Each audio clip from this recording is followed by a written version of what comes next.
In the center of Manhattan sat the famous Harmony Heights Conservatory, an exclusive institution for musical education where fees exceeded typical home loans and corridors resonated with orchestral pieces performed by talented young musicians dressed in expensive attire. This establishment transcended being merely educational. It served as a haven for the privileged, where offspring of business executives, ambassadors, and famous personalities honed their musical craft.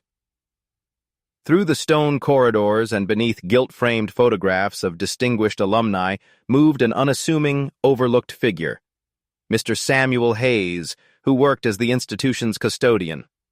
Samuel was in his 60s, with a somewhat bent posture, gray threads woven through his black hair, and weary eyes that appeared to hold countless unspoken narratives. The student body seldom acknowledged his presence. In their perception, he was simply Sam with the cleaning supplies, unseen, essential, yet easily dismissed. However, Samuel harbored a hidden truth. Decades earlier, he had possessed remarkable piano skills, earning admission to Juilliard through academic merit, recognized for his innate ability to improvise and his jazz sensibilities. He had previously performed during evening hours at Harlem music venues, harboring aspirations of prestigious concert halls like Carnegie Hall. Yet existence, merciless and unexpected, had destroyed his dreams. A devastating automobile accident had claimed his spouse's life and left him raising an infant daughter alone. He had forsaken his musical pursuits, accepted various employment opportunities, and concealed his abilities beneath financial obligations and sorrow. Nevertheless, whenever he encountered a piano, something awakened within his spirit. On a cold winter dawn, before students' arrival, Samuel stepped into the institution's magnificent performance hall to glee in the gleaming surfaces. Sunlight streamed through high windows, illuminating the room's focal point, an immaculate, specially crafted Fazioli grand piano, the conservatory's most prized possession.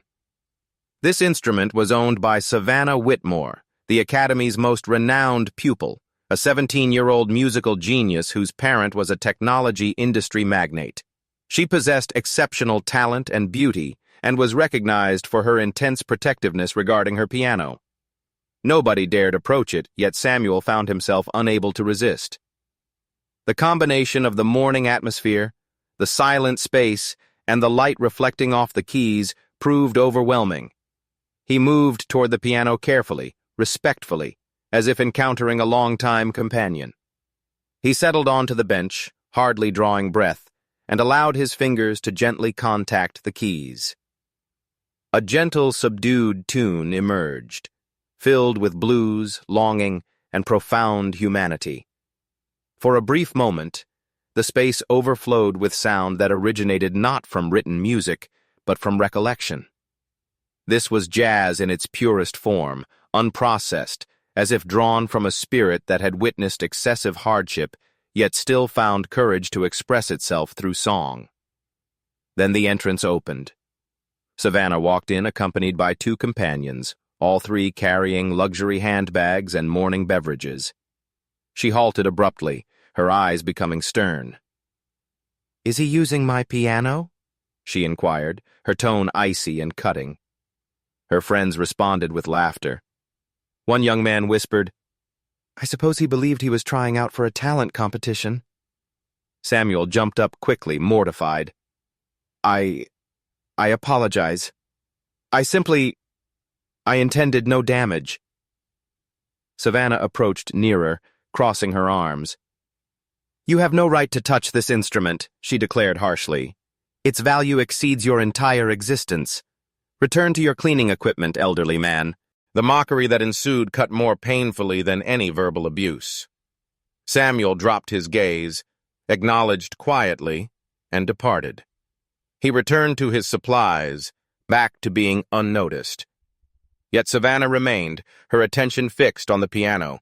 Her companions continued their jokes, but she had stopped paying attention because briefly, during his performance, something within her had been moved, and she couldn't understand the reason. The performance venue was completely filled. This was the monthly exhibition evening at Harmony Heights Conservatory, an exclusive event where pupils performed before instructors, benefactors, and wealthy families. This evening's featured performer was Savannah Whitmore, as expected. Her reputation alone could occupy every plush chair in the venue. Behind the scenes, Mr. Samuel Hayes positioned himself in the darkness, cleaning a dusty seat. He had long dismissed the morning's humiliation from his thoughts. He understood his position. He was present to maintain cleanliness, not to receive attention. But then he detected it, his own name. "Mr. Hayes, would you please come join me on stage?" He became motionless. Initially, he believed he had heard incorrectly, but when he glanced past the curtain, he observed Savannah positioned beneath the stage lighting, holding a microphone. Her voice remained composed. "This morning, I happened to hear Mr. Hayes performing. What I experienced was genuine, sincere, and I believe everyone should experience it as well." Murmurs spread throughout the audience. The principal appeared bewildered. "Savannah, this is extremely unconventional." "I understand," Savannah replied. "However, music extends beyond technical perfection. It concerns the spirit, and you must hear his." The quiet that followed felt heavy. Several individuals moved restlessly. A few parents laughed quietly, anticipating some form of entertainment. But Samuel walked deliberately, anxiously, making his way onto the stage. His custodial clothing appeared inappropriate beneath the bright illumination. He remained silent. He didn't acknowledge the audience. He simply positioned himself at the piano. For several moments he gazed at the keys.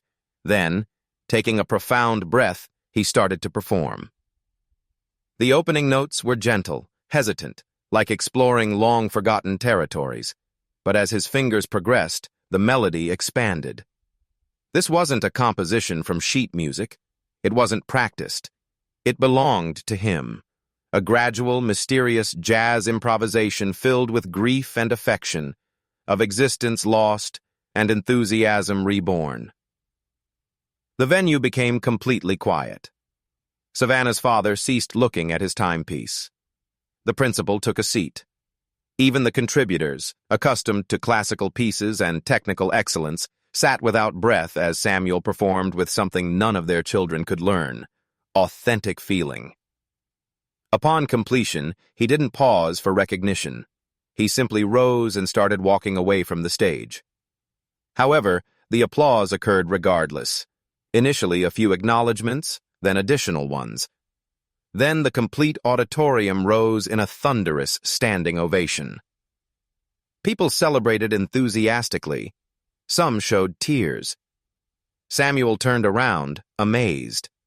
He hadn't anticipated this reaction, not remotely. The principal approached him with trembling hands. "Mr. Hayes, that was remarkable. Why didn't you ever inform us?" Samuel grinned gently. "Would you have paid attention if I had?" Savannah moved closer. "I nearly didn't," she confessed, "but I'm grateful I did." In the following days, the recording of his performance, secretly captured by a student, became widely shared online. Custodian jazz became popular for several days. Musicians throughout the nation distributed it. Even Juilliard reposted it, describing it as the most sincere improvisation we've experienced in years.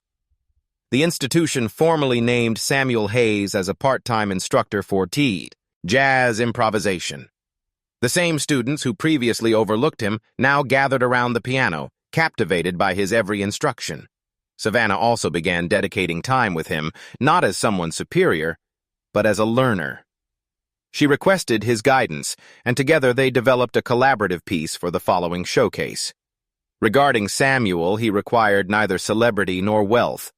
All he required was for someone to pay attention, like comment and share if you like the story and want more I share for you.